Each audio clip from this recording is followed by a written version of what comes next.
The Toronto Raptors are a very interesting team in the Eastern Conference that I think needs to be talked about more. And this was a game that really caught my attention, so I decided it deserved a deep dive for you guys to see. Going into their game against Indiana, I already knew I'd be in for a fast-paced treat. You got the Raptors, a team that generates a good chunk of their offense out of transition baskets. In fact, 15% of their points come from fast breaks. Raptors are top 5 in fast break points. The Pacers, who everyone is well aware of these days, are second in fast break points. They lead the league in pace at 104.37. They're the NBA's number one offense at an insane 123.6 offensive rating.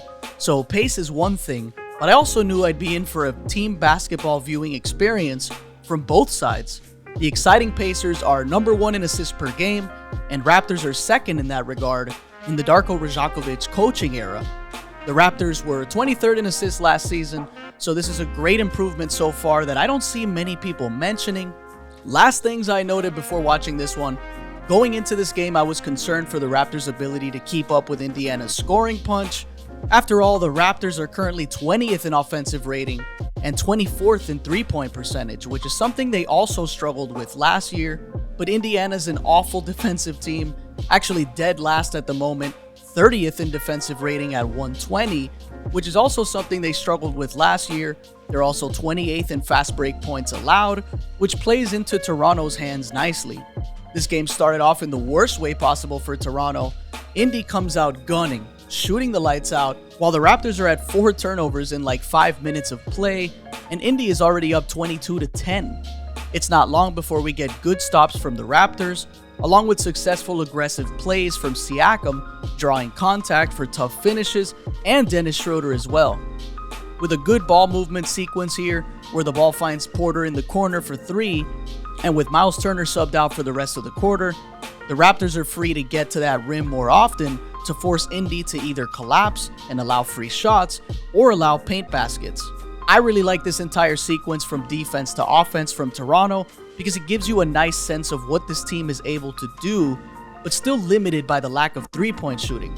We get great help defense from OG Anunoby, who then switches back to Ben Mathurin and gets in his airspace for a great contest, resulting in a stop, and immediate transition offense pushed by Siakam. Scottie finds a wide open Gary Trent Jr., and it's a super brick, but Siakam was able to put that one back up for 2. This team is able to get great looks often because of their ball movement, but without the ability to knock down threes, it really puts a frustrating ceiling on them. If the Raptors can even just be a middle of the pack team in three-point percentage, they would see a serious jump in wins because they do all the right things to get their opportunities, they're just not finishing on them. I recently talked about Darko Rajakovic preaching more team basketball and ball movement. Here's a quick cut to him during the game just yelling, "Motion, motion, motion." And soon after that, here's the Raptors' motion that creates this opportunity for Malachi Flynn, knocking down the open 3, and Rick Carlisle's had enough. I really like this sequence by the Raptors as well because it shows why they have so much potential. The Pacers draw an insane amount of attention thanks to their three-point shooting, and this forces teams to guard further out. The Raptors have a lot of positional versatility, and Scottie Barnes displayed it perfectly on this play. Scottie picks up Hallie on this pick-and-roll switch. Hallie gets downhill and tries this lob to Jalen Smith. Scottie actually chased the lob and used his long arms to deny the alley-oop. The Pacers actually kept their possession, but turned it over, and it's off to the races for 2 more Raptors points. Here's more Scottie Barnes long arms action on the bigger Miles Turner. Dennis Schroeder is someone I was very high on before the season for the Raptors, taking over that Fred VanVleet spot because he's very crafty in the mid-range. He's an average three-point shooter, but he gets downhill often, and he's also an underrated passer in my opinion, sitting at 6.6 this season, often finding teammates at the right time, and using his scoring ability to create those passing windows. Here's a nice job by Anunoby, anticipating and intercepting the pass, going the other way for a dunk. Pascal generates a lot of his offense from the mid-range and getting to the rim. He's never been a good three-point shooter, but he's been abysmal from 3 this season, sitting at 23.4, which ranks him 338th, which is just a spot ahead of Giannis. so he's going to see plenty of sagging defenses until he gets that together. Even so, the Raptors' movement and off-ball cutting allowed this open Siakam 3 that he was able to knock down. Right after that play, we get a good long arm contest from Barnes that then leads to a Dennis Schroeder 3, and it's another timeout for Indiana. Right out of the gate in the third quarter is Buddy Hield tying the game with this 3, which was a nice reminder to the Raptors that this team is leading the NBA in offensive rating for a reason.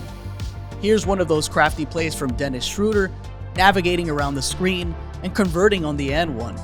And not long after that is another tough, crafty bucket by Schroeder out of a nice two-man action with Jakob Poeltl. You can count on these bursts of buckets from Schroeder, who can heat up in any moment and draw a lot of attention from opposing defenses. Here's Dennis in transition with a nice bounce pass to Gary Trent Jr. for 3.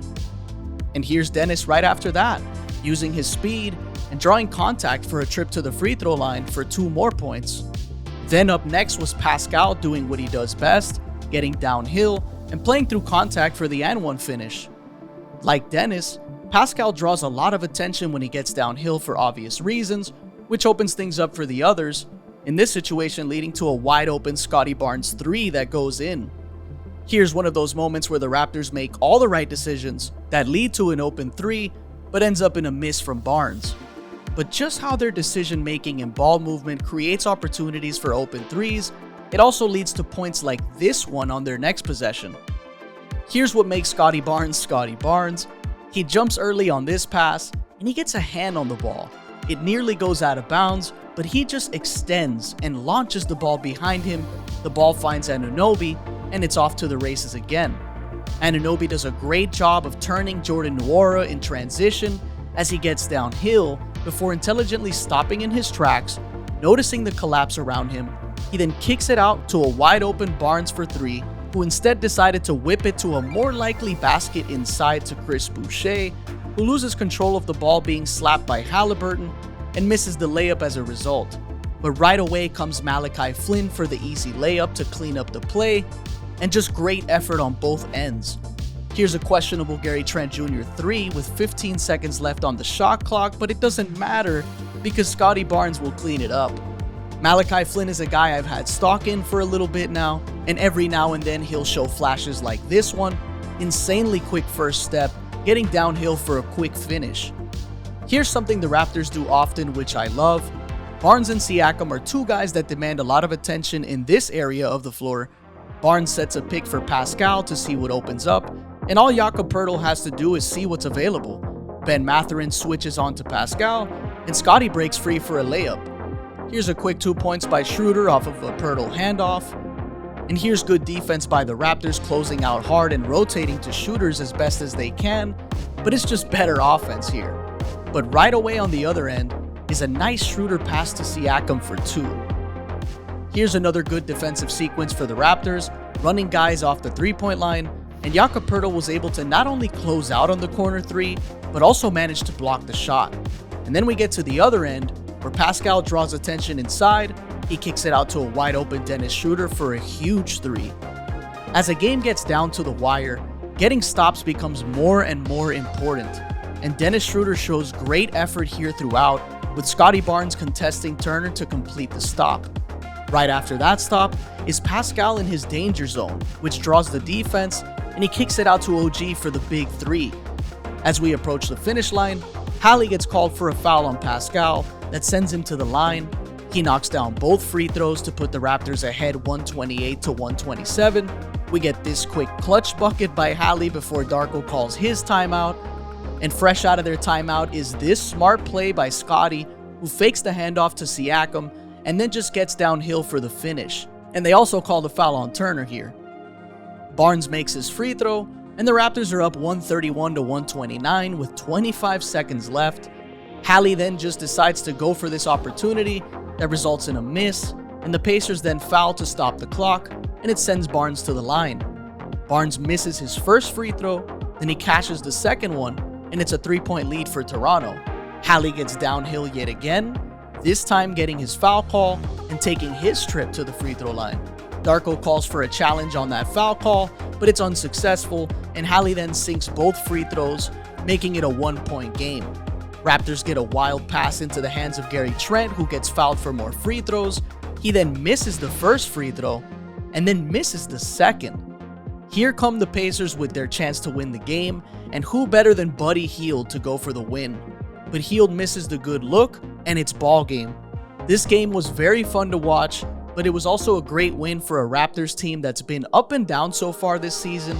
And this game stood out to me because it came on the second night of a back-to-back after getting destroyed by the Orlando Magic. So it's great to see them bounce back like this, and I hope this is the start of them turning the corner and finding a rhythm. Thanks for watching this video. This is the All Things Basketball podcast. I'm your host, Vic Lopez, as always, and I'll catch you guys on the next one.